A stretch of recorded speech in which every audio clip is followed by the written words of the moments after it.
कुरैशी साहब, मैं अगर आपसे पूछूं, चूंकि आपके समय में भी काफ़ी बड़े पैमाने पर ईवीएम का इस्तेमाल हुआ था, आपने काफ़ी करीब से देखा, उसके बाद चुनाव आयोग ने कई तरह के डेमोन्स्ट्रेशन किए, ओपन चैलेंज किया, फिर भी कहीं कोई साबित नहीं कर पाया कि ईवीएम के साथ कोई छेड़छाड़ हो सकती है। मैं आपसे अगर पूछूं, 1% भी कहीं कोई गुंजाइश आपको दिखती है क्या? किसी भी लेवल पे किसी भी तरह की छेड़छाड़ की आशंका जताई जा सकती है, इतनी भी गुंजाइश रहती है कि नहीं? या फिर 100% फुल प्रूफ है ईवीएम, या फिर 99% है? देखिए, जैसा कि कहा जाता है कि हर मशीन मैनिपुलेट हो सकती है, तो वो तो मान के चलते हैं। लेकिन इलेक्शन कमीशन इस चीज की कॉन्शियस होते हुए कि हर मशीन मैनिपुलेट हो सकती है और हम इसको मैनिपुलेट होने नहीं देंगे, तो एक तरफ तो उसमें टेक्नोलॉजिकल चेक्स एंड बैलेंसेस हैं, दूसरी तरफ एडमिनिस्ट्रेटिव। ये जो है, हम machine round the year paramilitary forces की सुपरविजन में स्ट्रांग रूम में बंद रहती है। कब इसके इसके अंदर एक आध बार किसी पॉलिटिशियन ने कहा कि साहब, हमने कहा कि इसको हैक करके बताओ स्ट्रांग रूम के अंदर, कह लेंगे हम कोई जादूगर थोड़ी हैं। अरे भाई, ये फैक्ट है कि जादूगर ही कर सकता है कि जब मशीन बंद है।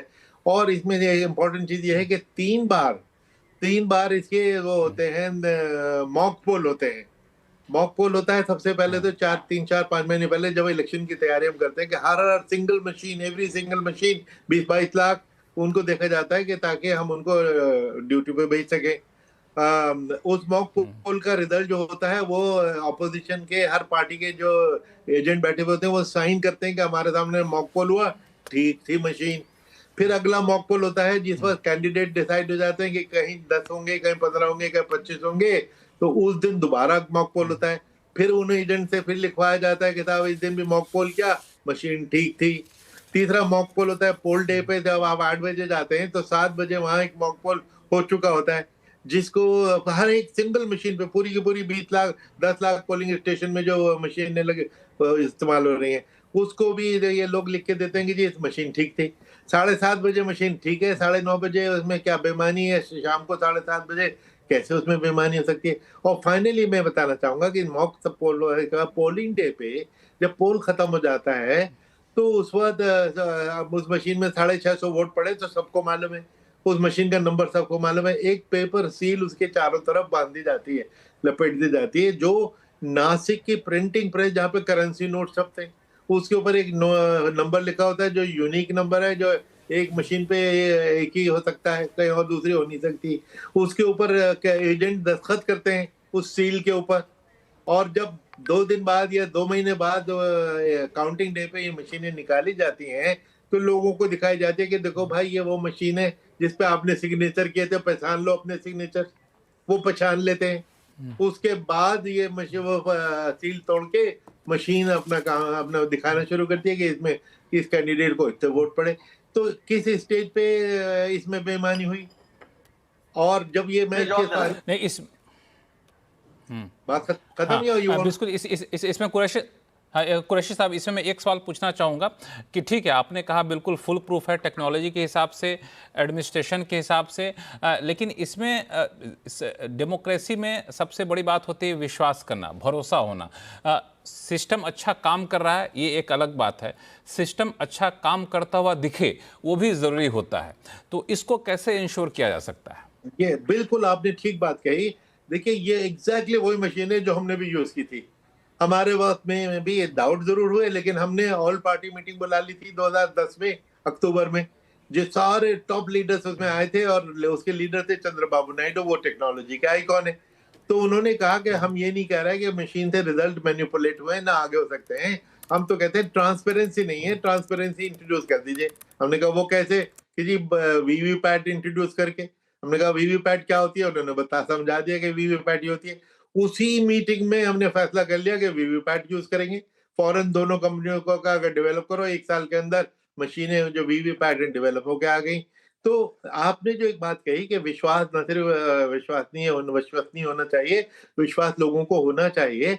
मुझे जो ये फीलिंग है कि इलेक्शन कमीशन अच्छी तरह इसको डिफेंड नहीं कर रहा, कम्युनिकेट नहीं करता। अरे भाई, 10 बार भी आपको मीडिया के सामने आके बताना पड़े, क्योंकि जनता का विश्वास खत्म हो जाए ना तो बहुत परेशानी होगी। पॉलिटिशियन को तो फिर भी हम समझा सकते हैं, जब जनता के माइंड में होगा कि देखिए तो सारा बेईमानी का साधन है, तो इंडिया की जो डेमोक्रेसी जिसके लिए हम हमेशा से हमें प्राइड है और होना भी चाहिए, वो विश्वास हासिल करने के लिए जो कोशिशें हैं, वहाँ पे कंजूसी की जा रही है। करो ऑल इंडिया प्रेस कॉन्फ्रेंस, सबको बुला के दिखाइए, पहले एक टेक्नोक्रेट की मीटिंग बुलाइए, उनको दिखाइए, फिर एक प्रेस कॉन्फ्रेंस करके सारी पार्टीज को दिखाइए, मीडिया को दिखाइए।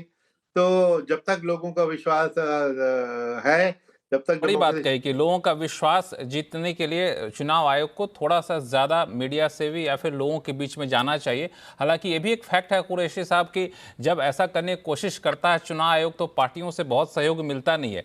2017 में याद होगा जब खुलेआम चैलेंज किया था, ओपन चैलेंज किया था चुनाव आयोग ने कि आइए ईवीएम रखा हुआ, आप जिनको हैक करना हैक करके दिखा दीजिए। तो कोई भी पॉलिटिकल पार्टी ने दिलचस्पी नहीं दिखाई। बाहर भले ही बयानबाजी होती रहती है लेकिन वहाँ पर कोई नहीं पहुँचा इस तरह के हैकाथॉन में। तो ये एक मुझे लगता है कि राजनीतिक ज़्यादा तथ्यात्मक आरोप कम होते हैं। क्यों? जी, बिल्कुल आपने ये बिल्कुल ठीक याद दिलाया कि जब हैकाथॉन की गई थी कि बुलाओ तो सिर्फ 2 पार्टी पहुंची थी और उन्होंने भी कहा कि हम चैलेंज करने और टेम्पर करने नहीं आए, हम तो सिर्फ ये देखना है कि ये क्या हो रहा है, उससे बातचीत करने के लिए आए। कुछ भी उन्होंने कुछ उसमें किया नहीं। लेकिन चलिए वो मैंने जैसे बताया कि पॉलिटिकल पार्टीज एक तरफ उनको जनता को बताने के लिए तो मीडिया को एक ऑल इंडिया प्रेस कॉन्फ्रेंस करें और उसमें डेमोन्स्ट्रेट करें कि भाई इस तरह ये प्रोसीजर है, बार बार कहें, इस पे कोई मीडिया छोटी सी फिल्म बना के बार बार दिखाएं। आफ्टर ऑल कमर्शियल प्रोडक्ट भी तो बार बार एडवर्टाइज अपने को करती हैं, क्योंकि मैं ये वार्निंग दे रहा हूँ आपको कि जनता के माइंड में ये डाउट घर करता चला जा रहा है कि कुछ ना कुछ गड़बड़ है। अच्छा, उसके बाद वीवीपैट शुरू होता है, वीवीपैट का काउंट, ये जो फिगर्स की डिस्क्रिपेंसी है, ये तो पहले कभी नहीं होती थी। ये क्यों होती है? जो जिस दिन जितने वोट पड़े वो तो रियल टाइम फिगर है। शाम को शायद 6 बजे, 7 बजे, 8 बजे तक जब तक रिपोर्ट नहीं होता, 17 सी में टोटल के जितने वोट पड़े थे, उस पे ऑपोजिशन के जो कैंडिडेट के सिग्नेचर लेके, एजेंट के सिग्नेचर लेके ही प्रिजाइडिंग ऑफिसर घर जा सकता है और वो उन लोगों को एक एक कॉपी देके सवाल जाता है। कुरैशी साहब, एक आखिरी सवाल कुरैशी साहब पूछूंगा, एक आखिरी सवाल कि अगर किसी उम्मीदवार को कोई शक होता है तो जैसे अभी कांग्रेस के प्रवक्ता बता रहे थे कि कई सारे बूथ पे शक है कि जितने वोट पड़े उससे ज़्यादा वीवीपैट में दिख गए, तो इस शक को दूर करने के लिए स्पेसिफिक उस बूथ पे या फिर स्पेसिफिक उस क्षेत्र के लिए क्या रेमेडी है चुनाव आयोग के पास? बहुत अच्छा आपका ये सवाल है, जिसपे मैंने कई बार लिखा भी है, जवाब दिया है कि अभी जो है कि 5 मशीनें पूरे असेंबली कॉन्स्टिट्यूएंसी से रैंडमली उठाई जाती हैं। मैं इसके खिलाफ हूँ। रैंडमली का मतलब ये है कि कोई इनोसेंट सी मशीन भी आ जाएगी। अरे मशीनें वो उठाइए जिसपे कोई डाउट जाहिर करे, ये कह जी मुझे ये मशीन को गिनवाना है। भाई आपने तो 5 मशीनें गिनवानी है, वो मशीन गिनवा दीजिए जो कैंडिडेट चुनता है। तो बड़ा सारे, आप क्रिकेट के फैन है पूरा हिंदुस्तान, डीआरएस सिस्टम क्या होता है कि जिस एलबीडब्ल्यू जिस कैच पे डाउट होता है वही तो ऊपर जाता है थर्ड अंपायर के पास। ये तो नहीं कि 10% डिसीजन ऊपर जाएंगे, 10% आप भेजिए तो कुछ भी नहीं निकलेगा। डाउटफुल को भेजिए, तो जो जहां पे ये कैंडिडेट डाउट करे कि जी यहाँ तो मेरा गांव था, इसमें मेरे वो है, इसको आप वो कीजिए, वेरीफाई कीजिए। तो ये तो बहुत आसान काम है, इसको कर लेना चाहिए। इसमें क्या देर लग रही है?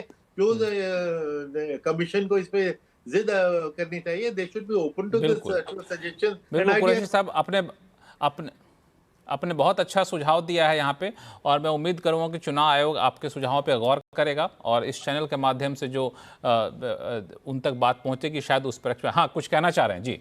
एक आखिरी सुझाव मैं और देना चाह रहा हूँ कि ये जो मशीन हमने वीवीपैट लगाई है कि इसके ऊपर 7 सेकंड के लिए जिस कैंडिडेट को आपने वोट दिया था उसका नंबर आ जाता है। मैं ये कह रहा हूँ कि अगली जो जनरेशन की मशीन बनेगी जो हर 5-7 साल में बनती रहती है, उसमें एक बटन इंट्रोड्यूस कर दिए, 2 बटन लाल और हरा। और जब आप देख लेंगे कि ये मेरा ही कैंडिडेट है तो आप ग्रीन बटन दबा दीजिए, तो आपने वोटर को वोट ने वेरीफाई कर दिया। वो दबा दीजिए तभी वो कट के नीचे जाए, और अगर वो नहीं है तो लाल बटन दबाइए तो एकदम अलार्म बज जाएगा। तो ये टेक्नोलॉजी तो इम्प्रूव हम करते रहते ना, ये टेक्नोलॉजी इम्प्रूवमेंट जरूर करनी चाहिए। इमीडिएटली इसके ऊपर कदम उठाने चाहिए। बिल्कुल बिल्कुल, ये डबल ऑथेंटिकेशन प्रोसेस की बात आप कर रहे हैं, अच्छा है ये सुझाव।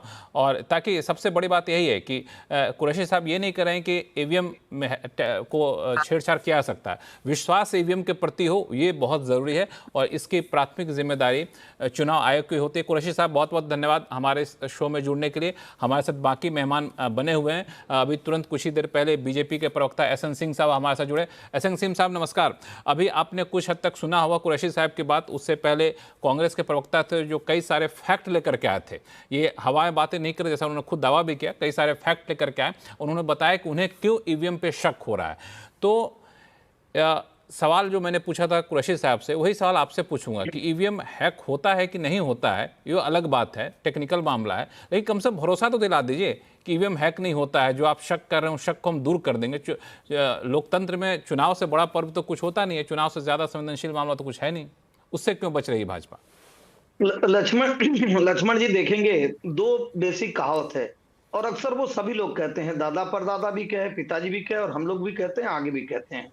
एक कहावत है कि कौवा कान ले गया, ये सभी लोग कहते हैं, लेकिन लोग जानते हैं कि कौवा कान लेकर नहीं जा सकता है। और ये भी कहते हैं कि भैया गधे को सींग आ गई है, ये भी कभी नहीं हो सकता। ये दोनों चीज हो नहीं सकती। इसी तरह से निराधार बातें विपक्ष के लोग कहते हैं। इस देश में एक संवैधानिक व्यवस्था है, विधि की व्यवस्था है, और जब भी कोई भी पार्टी आरोप लगाती है तो उसके पास साक्ष्य होना चाहिए। और अगर आपके पास साक्ष्य है, सबूत है, तो निश्चित तौर पे आपका समाधान है। लेकिन अगर आपके पास साक्ष्य नहीं है ना, आपके पास साक्ष्य नहीं है तो समाधान भी नहीं है। क्योंकि ये लोग आरोप किस पे लगाते हैं, लक्ष्मण जी जानते हैं, अपनी संवैधानिक संस्थाओं पर भरोसा नहीं है। कभी कहेंगे कि कोर्ट खराब हो गया है, हाई कोर्ट और सुप्रीम कोर्ट तो सरकार के हिसाब से फैसला दे रही है। कभी कहेंगे चुनाव आयोग खराब हो गया, ईवीएम खराब हो गया, यहां तक कि जो देश की सेना है उस पर भी आरोप लगा देंगे। तो मुझे लगता है कि ऐसे विपक्ष को समझना होगा। को कर्नाटक इसको में आपकी सरकार एसएन सिंह बनती साहब, है, इसको हम लोग वहां क्या मुद्दे तक रखें, इसको मुद्दे तक सीमित रखें कि ये सवाल उठा रहे हैं चुनाव आयोग पर ईवीएम के ऊपर, तो उसी पर रखें कि ईवीएम पे इनके सवाल। लक्ष्मण जी, मैं उसी हाँ। पे आता। आप देखिए, कर्नाटक में सरकार बनती है, वो ईवीएम से बनती है, बैलेट पेपर से बनता है। नकार देना चाहिए कि हम उसको नहीं मानेंगे। हिमाचल में आपकी सरकार बनती है, ईवीएम से बनता है, बैलेट पेपर से बनता है, आपको नकार देना चाहिए। झारखंड में आपके सहयोगी की सरकार बन रही है, आपको कहना चाहिए कि नहीं, वहां सरकार त्रुटिपूर्ण और दोषपूर्ण बन रही है। नहीं, आप वहां अतुल नहीं लोंढे जी, कहेंगे। और अतुल जी, एक मिनट, आपके सवालों का जवाब, आपकी बातों का जवाब देंगे। अतुल जी उंगली उठा रहे हैं, इशारा करें। एक एसएन सिंह साहब, आप सब